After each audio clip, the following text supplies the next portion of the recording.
ইয়াত আহি উপস্থিত হৈছেহি মই সকলোকে ধন্যবাদ জনাইছো। আজি এক ডাঙৰ জনসভা আই মাতৃসকলক এক দীঘলীয়া উৰলিৰে মুখ্যমন্ত্ৰী ডাঙৰীয়াক আশীৰ্বাদ দিয়াৰ আহ্বান জনাইছো।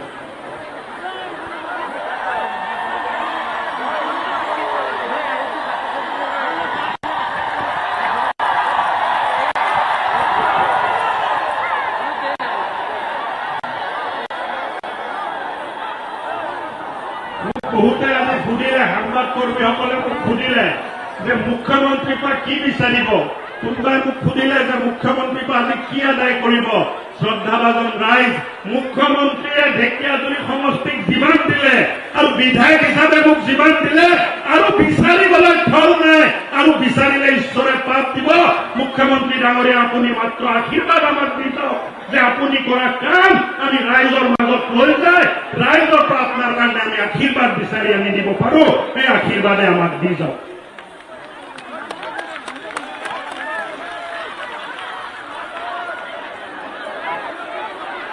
মুখ্যমন্ত্ৰী ডাঙৰীয়াই তেতিয়া জাতি মাটি ভেটিৰ কথা কৈছিলে, তেতিয়া মানুহে ভাবিছিল কি আছে জাতি মাটি ভেটি।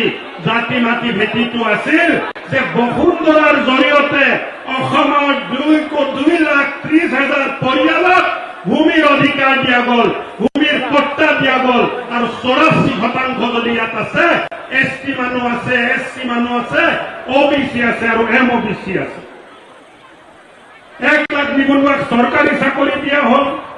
PM কিষাণৰ জৰিয়তে গোটেই অসমত প্ৰায় 1,65,000 কৃষকক 542 কোটি টকা দিয়া গ'ল। আজি বিভিন্ন ধৰণৰ কাম আমাৰ অমলত হৈ আছে। মাইক্ৰ ফাইনেন্সৰ জৰিয়তে প্ৰায় 2,080 কোটি টকাৰ ৰেহাই আমি ইতিমধ্যে দিবলৈ সক্ষম হৈছো। মই দীঘলীয়া বক্তৃতা নিদিওঁ। মই জানো যে আজি আপোনালোকে মুখ্যমন্ত্ৰী ডাঙৰীয়াক শুনিবলৈ ইয়াত উপস্থিত হৈছে, কিন্তু মুখ্যমন্ত্ৰী ডাঙৰীয়াৰ নেতৃত্বত তেখেতে লোৱা কাৰ্যসূচীৰ জৰিয়তে, তেখেতে লোৱা কামৰ জৰিয়তে আজি এক পৰৱৰ্তিত অসম, এক স্বাৱলম্বী অসম, এক নিজৰ ভৰিত থিয় হ'ব খোজা অসম আমি নিজ চকুৰে গঢ় লোৱাটো দেখিছো। সাংস্কৃতিক মাহাৰণৰ জৰিয়তে অসমৰ সাংস্কৃতিক বাতাবৰণক উজ্বলাই কৰি তোলা এই কাৰ্যক্ৰমটোৰ জৰিয়তে প্ৰায় 10 লাখ লোকে ইয়াত অংশগ্ৰহণ কৰিলে।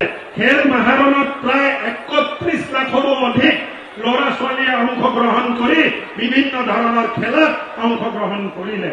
আজি মিছন ৰাচন কাৰ্ডৰ সুবিধাই হওক, প্ৰধানমন্ত্ৰী আৱাস যোজনাৰ সুবিধাই হওক, আজি বিভিন্ন সুবিধাৰ জৰিয়তে তেখেতে আপোনালোকৰ জীৱনত পোহৰ আৰু মংগল কৰাৰ চেষ্টা কৰিছে। শান্তি চুক্তিৰ জৰিয়তে অসমত শান্তি বিৰাজ কৰিছে। আজি ইনভেষ্টমেণ্ট অহা আৰম্ভ হৈছে। আজি 21টা ইয়াৰ জৰিয়তে 21টা MOUৰ জৰিয়তে প্ৰায় 14,000 কোটি টকাৰ বিনিয়োগ ঘটিছে। 13,000 ল'ৰা ছোৱালীয়ে ডাইৰেক্টলি ইনডাইৰেক্টলি এমপ্লয়মেণ্ট পাব। আৰু আপোনালোকক জনাব পাই মই সুখী হৈছো যে মুখ্যমন্ত্ৰী ডাঙৰীয়াৰ নেতৃত্বত 27,000 কোটি টকা টাটা গ্ৰুপে ইয়াত ইনভেষ্ট কৰি প্ৰায় 27,000 কোটি টকা ইয়াত ইনভেষ্ট কৰি প্ৰায় 40,000 নিবনুৱা ল'ৰা ছোৱালীক ডাইৰেক্ট আৰু ইনডাইৰেক্ট এমপ্লয়মেণ্টৰ এটা ব্যৱস্থা কৰাই দিছে। এই মহান কামৰ বাবে মই ঢেকীয়াজুলিবাসী ৰাইজক হৈ আপোনাক ধন্যবাদ দিছো। আজি আদৰ্শ বিদ্যালয় নতুনকে গঢ়া হৈছে। স্বাধীনতাৰ পিছত পোন প্ৰথমবাৰৰ বাবে আজি চাহ বাগিচাত স্কুল হোৱা আৰম্ভ হৈছে। 118টা নতুন স্কুল। স্বাধীনতাৰ পিছত কোনোদিন চাহ বাগানত স্কুল হোৱা নাছিলে। মুখ্যমন্ত্ৰী ডাঙৰীয়াৰ নেতৃত্বত 118খন স্কুল আমি অসমৰ চাহ বাগিচাই পাইছো। আজি বাগিচাৰ ল'ৰা ছোৱালীও পঢ়া শুনা আৰম্ভ কৰিছে। শ্ৰদ্ধাভাজন ৰাইজ, নতুন ইউনিভাৰ্চিটি, নতুন কলেজ, নতুন আদৰ্শ বিদ্যালয়ৰ জৰিয়তে এই গোটেই পৰিকল্পনাত অসমখন আগবাঢ়ি আছে। আজি বিকাশৰ 1 মাহৰ যিটো প্ৰক্ষেপ চলিছিল, যিটো কাৰ্যসূচী চলিছিলে, মুখ্যমন্ত্ৰী ডাঙৰীয়াৰ নেতৃত্বত অসমত কেইবা হাজাৰ কোটি টকাৰ হয় আধাৰশিলা হ'ল, হয় শিলা স্থাপন হ'ল, হয় ভূমি পূজন হল, হয় উদ্ঘাটন হল। আজি মুখ্যমন্ত্ৰী ডাঙৰীয়াক আমি একো বিচাৰিবলৈ ইয়াত মাতা নাই, আমি ধন্যবাদ দিবলৈ মাতিছো, বিজয়ৰ সংকল্প লবলৈ মাতিছো, আৰু অহা নিৰ্বাচনত তৃতীয়বাৰৰ বাবে নৰেন্দ্ৰ মোদীক প্ৰধানমন্ত্ৰী কৰিবলৈ মাতিছো। এইবাবে আমি এই সভাটো পাতিছো।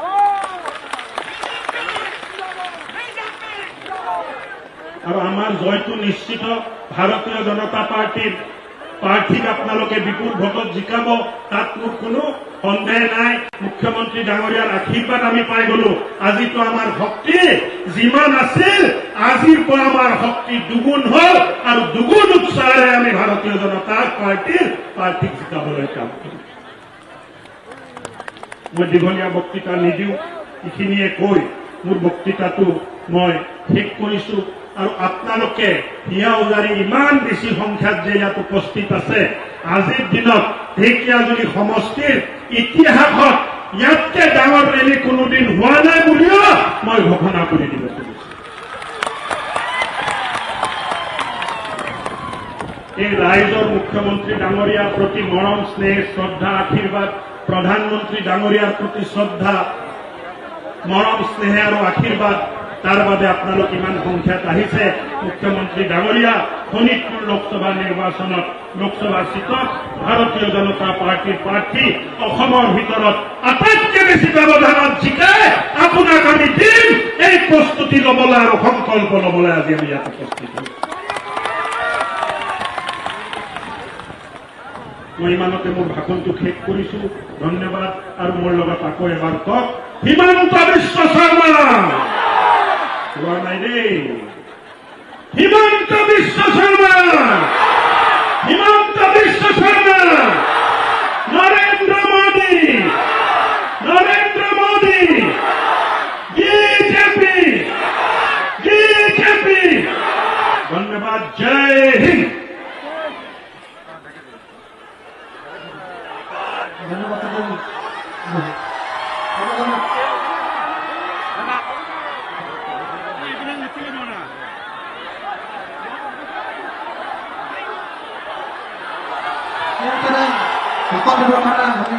অনুৰোধ জনাইছো সকলোৱে এবাৰ অভিবাদন জনাওক চিএম ছাৰলৈ। নাম চাকৰিৰে খবৰ কেনেকুৱা? চব ভালে আছে নে নাই?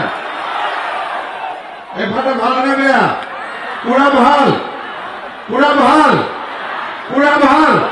মোৰ লগত একেলগে কব, ভাৰত মাতা কি, ভাৰত মাতা কি, নৰেন্দ্ৰ মোদী, নৰেন্দ্ৰ মোদী।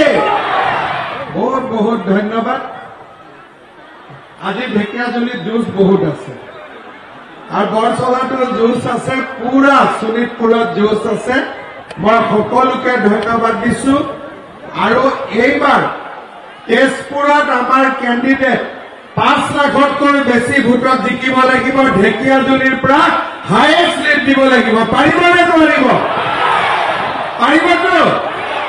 ঠিক আছে, ময়ো মানি আছো পাৰিব, কাৰণ বহুত চবে আজি ফূৰ্তিত আছে, হয় নে নহয়? আজি সভাত আমাৰ মাজত উপস্থিত অসম চৰকাৰৰ মন্ত্ৰী, আপোনালোকৰ মৰমৰ বিধায়ক অশোক সিংগাল ডাঙৰীয়া, বৰছলা সমষ্টিৰ বিধায়ক গণেশ লিম্বু ডাঙৰীয়া, ৰাঙাপাৰা সমষ্টিৰ বিধায়ক কৃষ্ণ কমল তাঁতী ডাঙৰীয়া, কমলপুৰ সমষ্টিৰ বিধায়ক দিগন্ত কলিতা ডাঙৰীয়া, দীপামণি শইকীয়া বাইদেউ, ৰাতুল নাথ দাদা, জন শইকীয়া, কিশোৰ উপাধ্যায়, ধ্ৰুৱ কুৰ্মী, তুলসী বৰঠাকুৰ দাদা, ঋতুপৰ্ণ শৰ্মা, প্ৰকাশ তাঁতী, সুস্মিতা দাস, হেমন্ত ডেকা, কাজুদ্বীপ, চন্দন বাদুচা, শিৱচৰণ গোৱালা, ধ্ৰুৱজ্যোতি বৰা, মুকুল চুট, অজিত দাস, মঞ্চত উপবিষ্ট বিশিষ্ট ব্যক্তিসকল, আই মাতৃসকল আৰু যুৱক যুৱতী বন্ধু বান্ধৱীসকল।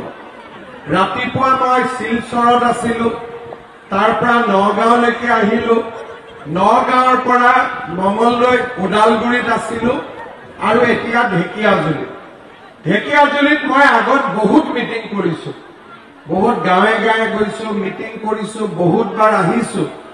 কিন্তু আজি যিমান ঢেকীয়াজুলিত মানুহ হৈছে মই আগত কেতিয়াও দেখা নাছিলো।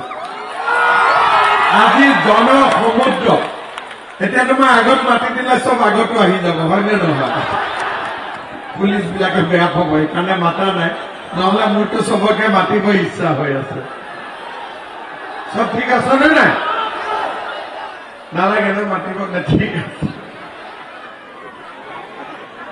আপোনালোকে জানে যে আমাৰ তেজপুৰ লোকসভাত 19 তাৰিখে ইলেকশ্যন হ'ব এইবাৰ ইলেকশ্যন কিহৰ কাৰণে মুখ্যমন্ত্ৰী মোক আপোনালোকে 21 চনত পাতিলে 26 চনলৈকে মই মুখ্যমন্ত্ৰী হৈ আছো ইলেকশ্যন কিয় কাৰণ মোদীজীক আমি 2014ত এবাৰ প্ৰধানমন্ত্ৰী পাতিলো 2019ত এবাৰ আমি তেখেতক প্ৰধানমন্ত্ৰী পাতিলো আৰু এতিয়া আমি নৰেন্দ্ৰ মোদীক 2024 চনত তৃতীয়বাৰৰ বাবে আমি প্ৰধানমন্ত্ৰী নিৰ্বাচন কৰিম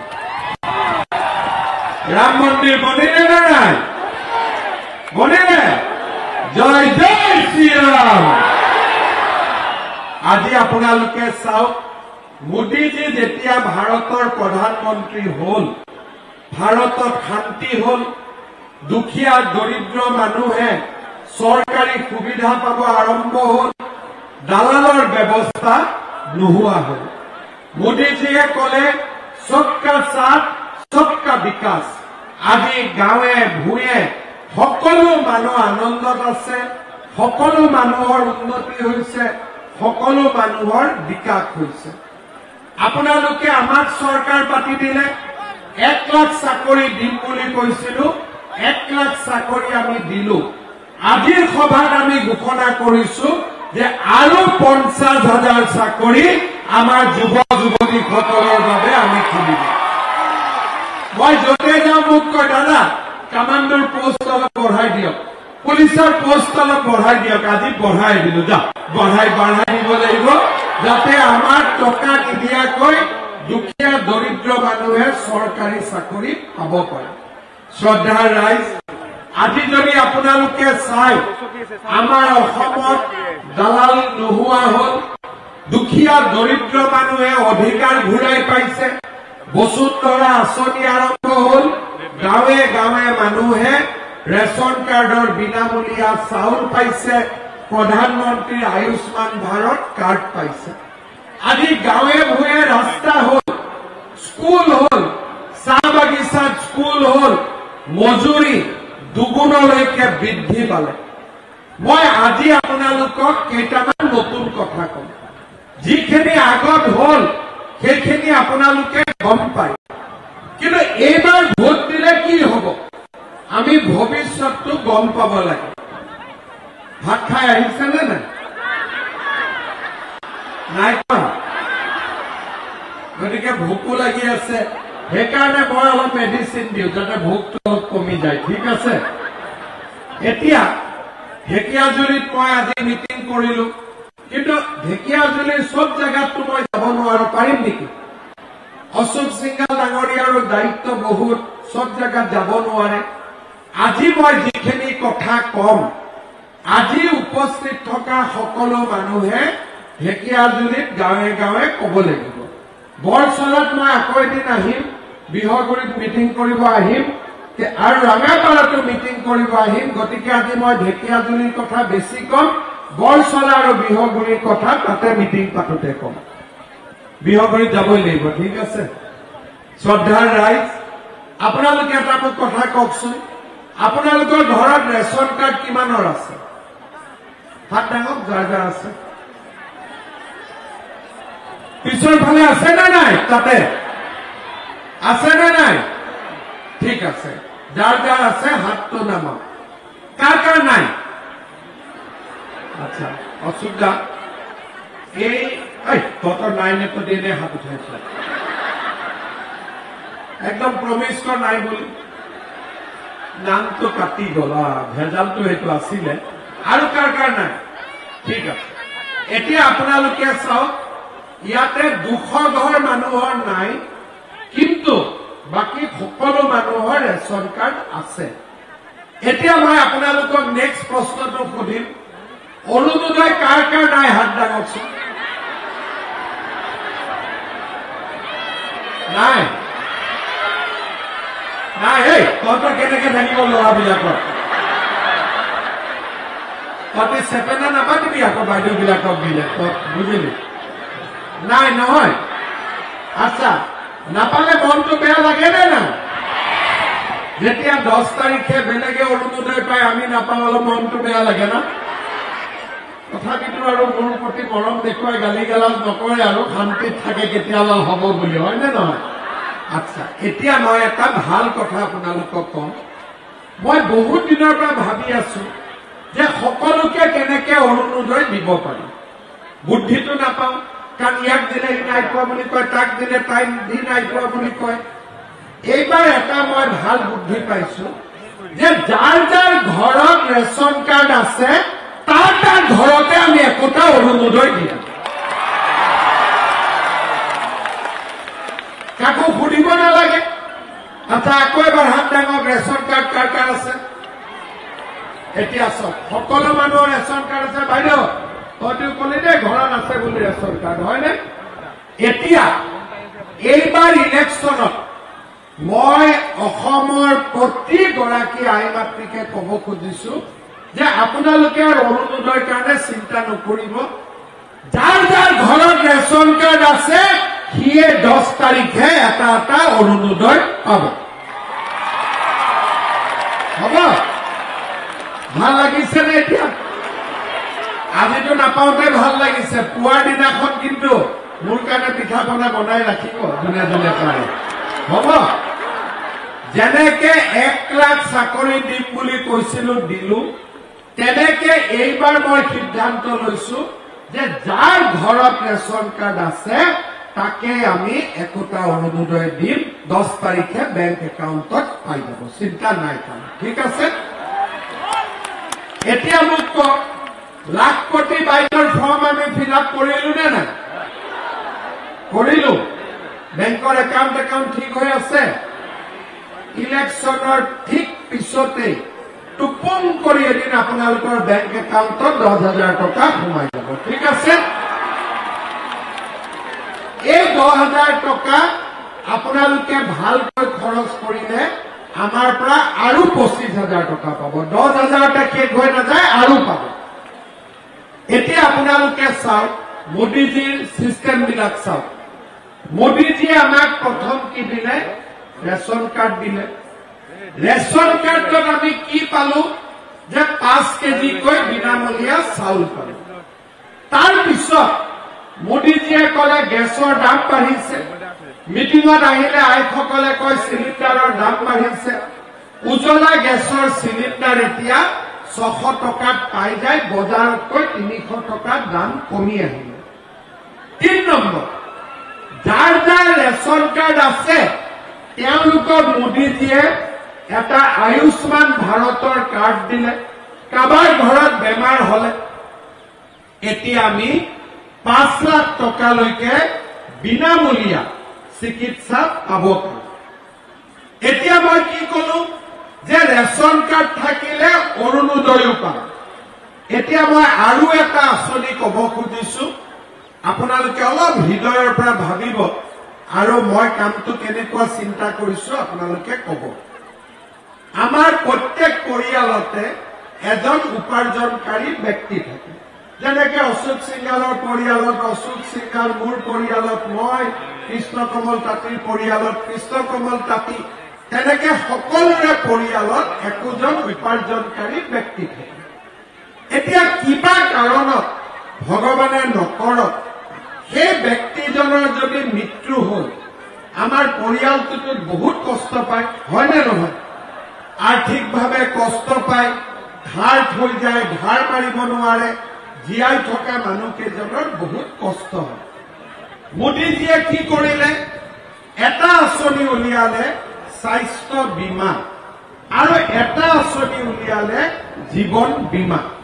কিন্তু আমাৰ মানুহে স্বাস্থ্য বীমাও কৰা নাই, জীৱন বীমাও কৰা নাই, কাৰণ ইন্সুৰেন্স কৰিলে টকা দিব লাগে।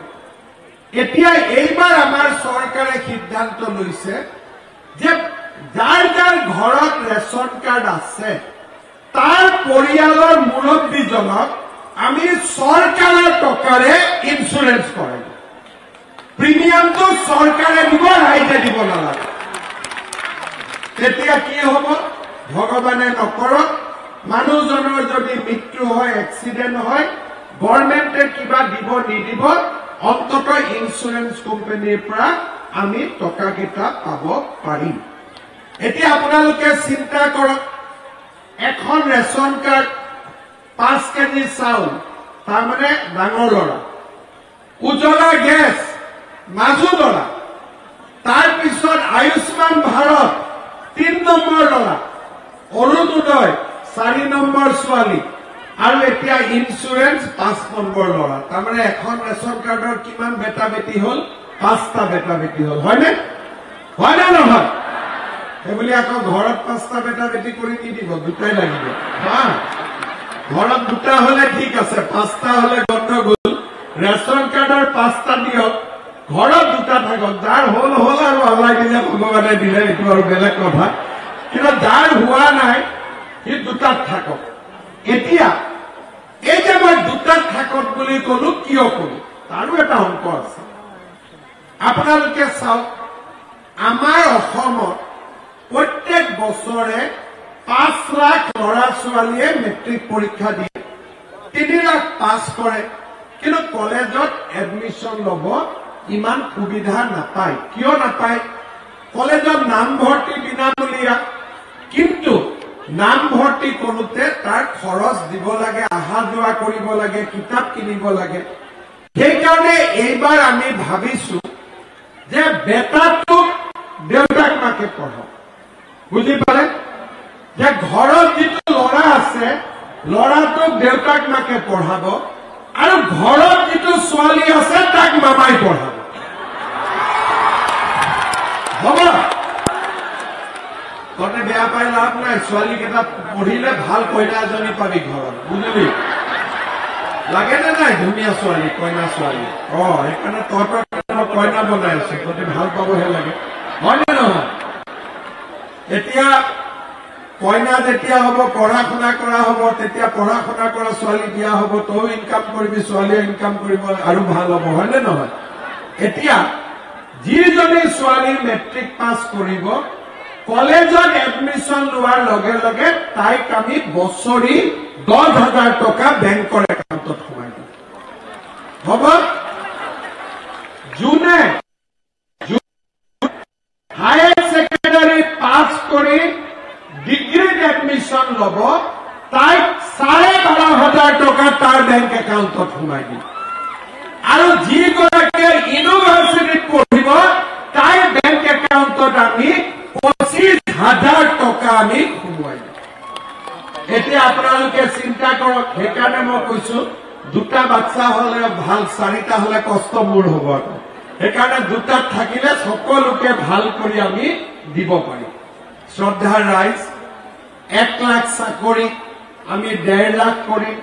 মাইক্ৰ' ফাইনেন্সৰ যিখিনি লোন বাকী আছে এই বছৰ সেইখিনিও আমি মাৰি দিম।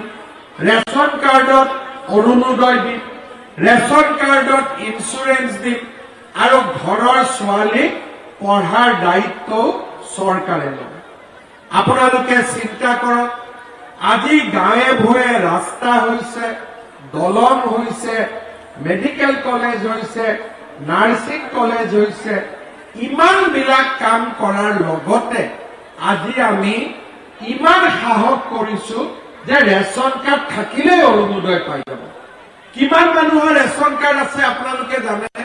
60 লাখ মানুহৰ ঘৰত ৰেচন কাৰ্ড আছে, আৰু 60 লাখ মানুহক আমি অৰুণোদয় দিম। তাৰমানে এই চৰকাৰখনে দুখীয়া দৰিদ্ৰ মানুহৰ কাৰণে কিমান চিন্তা কৰিছে আপোনালোকে এবাৰ ভাবি চাওক। এতিয়া আপোনালোকে পুলিচত কাম কৰা ল'ৰা ছোৱালীবিলাক চাব, দেখিলে গম পায় কাৰো কোনেও টকা পইচা নিদিয়াকৈ পাইছে। দালাল বোলা বস্তুটো আমি লাহে লাহে নোহোৱা কৰি গৈ আছো। শ্ৰদ্ধাৰ ৰাইজ, নৰেন্দ্ৰ মোদী যদি তৃতীয়বাৰ প্ৰধানমন্ত্ৰী হয়, এইখিনিতো সৰু কথা। আমি অসমৰ কাৰণে আৰু বহুত বেছি কাম কৰিব পাৰি। আজি আপোনালোকে অসমত চাওক, চাহ বাগিচাৰ মজদুৰসকল শান্তিত আছে। আজি আমাৰ গোৰ্খা ভাই ভনীসকল শান্তিত আছে। বঙালী ভাষী লোকসকল শান্তিত আছে।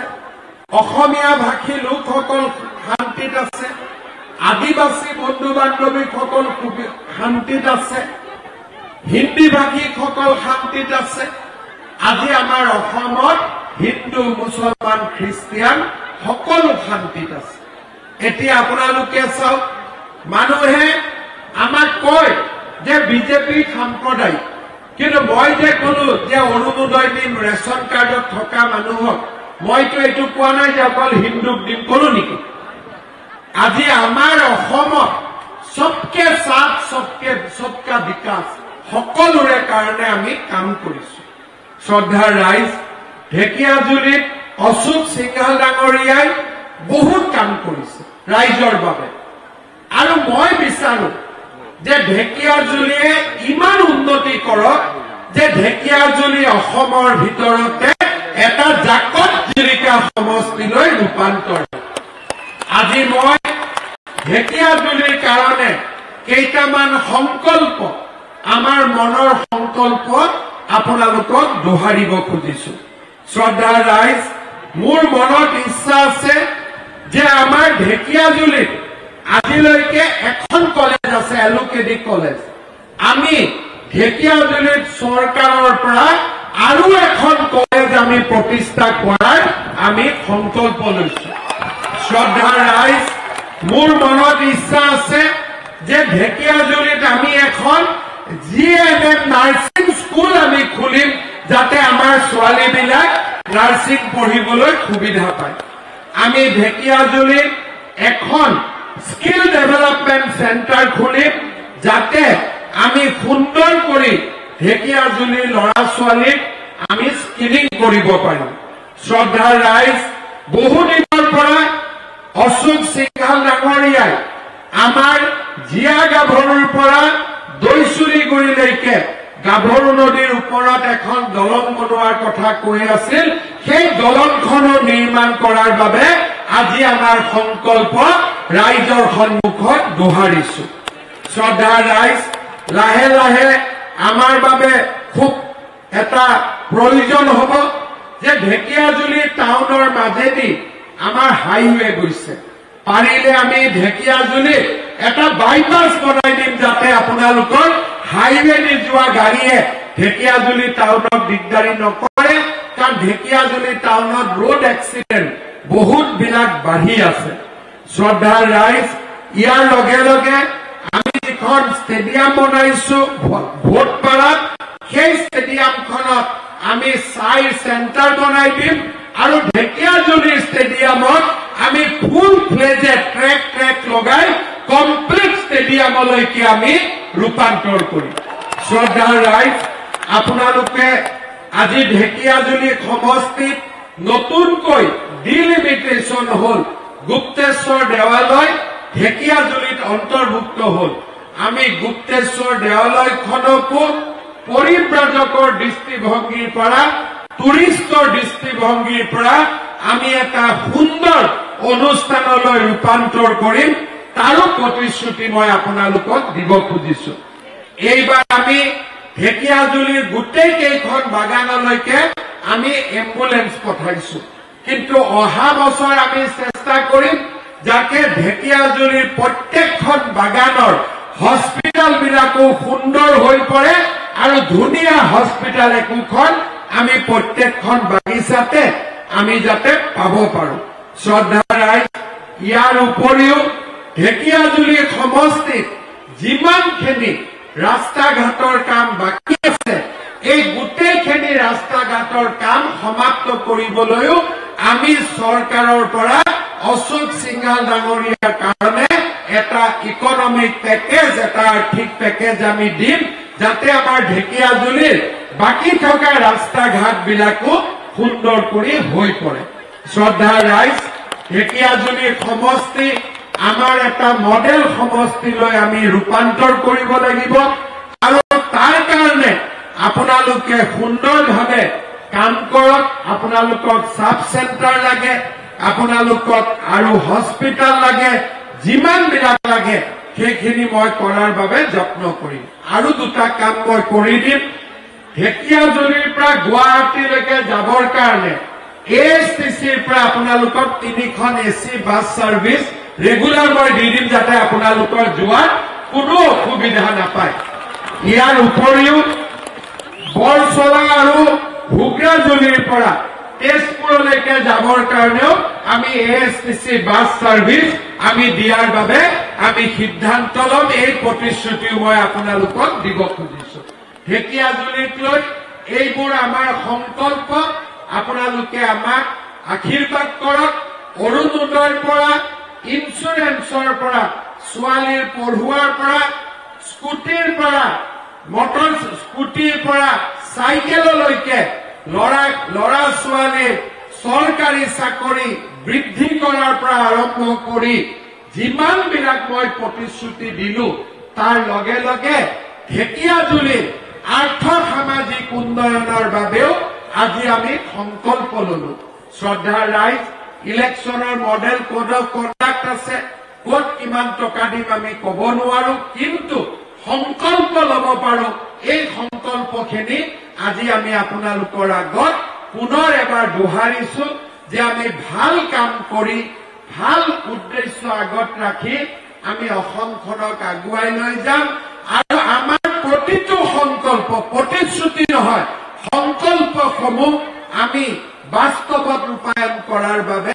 আমি চেষ্টা কৰিম শ্ৰদ্ধাৰ ৰাইজ তেজপুৰ সমষ্টিত আমাৰ বিজেপি দলে আগত তেজপুৰ আছিল এতিয়া শোণিতপুৰ সমষ্টি হল শোণিতপুৰ সমষ্টিত আমাৰ বিজেপি দলে প্ৰাৰ্থী আগবঢ়াইছে মই ভাবো যে নৰেন্দ্ৰ মোদী ডাঙৰীয়াক প্ৰধানমন্ত্ৰী কৰিবৰ বাবে আপোনালোকে যেন আমাৰ প্ৰাৰ্থীগৰাকীক ঢেকিয়াজুলিৰ পৰা অতি কমেও ৭৫,০০০ ভোট আপোনালোকে যাতে লিড দিয়ে তাৰ বাবে মই ঢেকিয়াজুলিৰ ৰাইজক অনুৰোধ জনাম পাৰিবনে নাই জোচ আছে নে নাই পাৰিবতো আইসকলেও কৰি দিব লাগিব যুৱক যুৱতীসকলেও কৰি দিব লাগিব দেউতাসকলেও কৰি দিব লাগিব অশোক সিংহালৰ নেতৃত্বত যোৱাবাৰ আমি কিমান ভোটত পল্লৱ দাসৰ লোচন দাসক জিকাইছিলো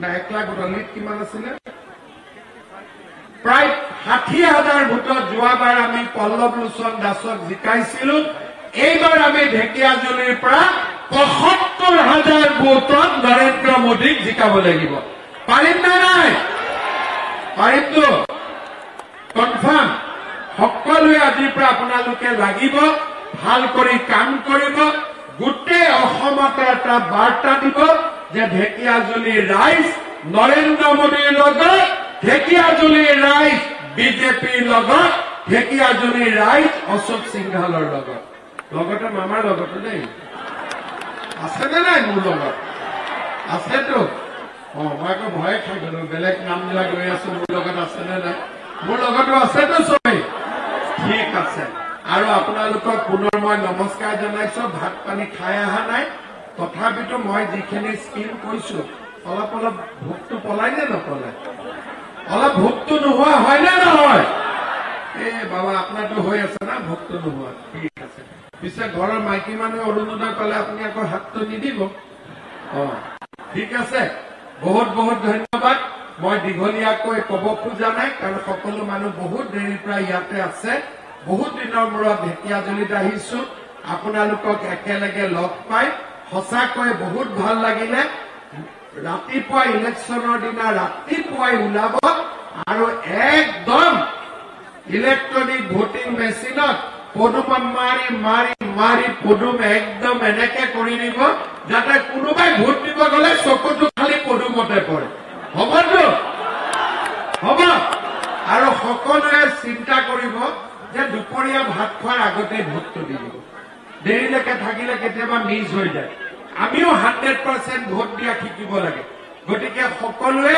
100% ভোট দিবৰ কাৰণে চেষ্টা কৰিব পুনৰ এবাৰ ধন্যবাদ জনালো মোৰ লগত আকৌ এবাৰ কওক ভাৰত মাতা কি সকলোৱে হাত দাঙিছে নে নাই ইজনে ওচৰজনে চাব ঠিক আছে নাদাঙিলে দাঙাই দিব এই দাঙ বুলি ঠিক আছে ওচৰজনক চবে চাব ভাৰত মাতা কি একদম ধুনীয়া অসুবিধা চবে হাত দাঙিছে আপুনি মানে ঢেকিয়াজুলি ইমান ভাল মানুহক পাইছে অশোক সিংহালৰ কাৰণে এটা আশীৰ্বাদ হাত চাপৰি আজি ইয়াত বৰচলা ৰাইজে উপস্থিত আছে বেছিকৈ মই বৰচলা কোৱা নাই কাৰণ বৰচলাত এদিন মই যাম সেইকাৰণে বৰচলা মই ৰিজাৰ্ভ কৰি ৰাখিছো শ্ৰদ্ধা ৰাইজ আকৌ এবাৰ কব ভাৰত মাতা কি নৰেন্দ্ৰ মোদী ডাঙৰীয়াই শুনা পাব লাগিব ডাঙৰ কৰি নৰেন্দ্ৰ মোদী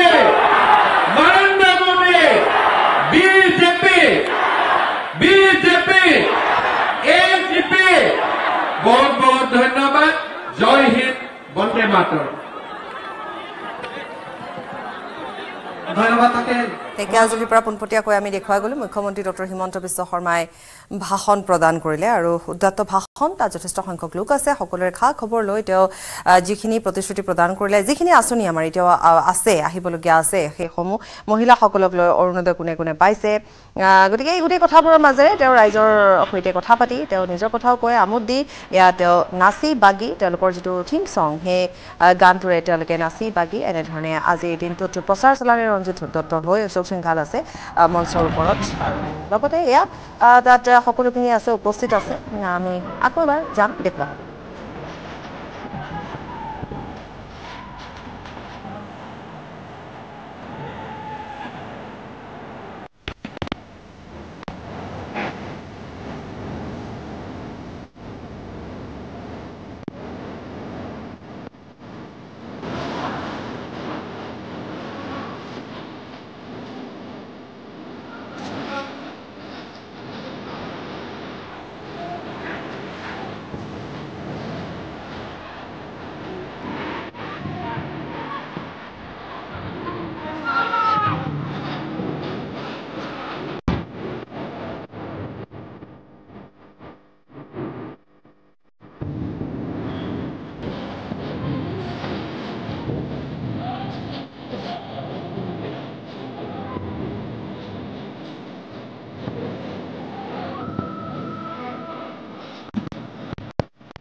বহুত বহুত ধন্যবাদ থাকিল মাননীয় মুখ্যমন্ত্ৰী মহোদয় তেখেতৰ ব্যস্ততা থকাৰ পিছতো আমাৰ ইয়াত আহি মাৰ্গদৰ্শন কৰাৰ বাবে